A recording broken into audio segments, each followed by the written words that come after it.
gosh, look at those frogs. Oh my goodness. It's hot.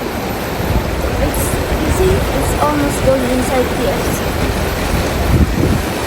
I think we didn't close Oh it. my goodness. Everything is good. Oh my god. See?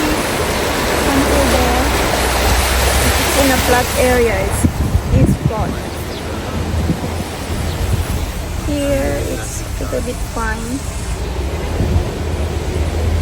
Later again. So some area is okay, some area like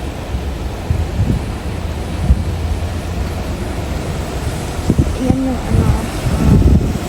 pwestuhan ng mga street foods, mga Filipino foods, mga Mexican food,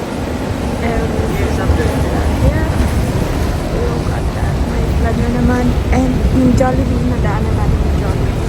Ito nga pala yung algorithm. And McDonald is here.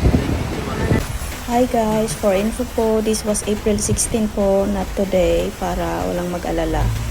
And gawin ko sanang vlog, kaya lang walang time mag-edit, kaya watak-watak na lang. So, yun lang guys. Thank you for watching. May kasunod pa to ha. Bye!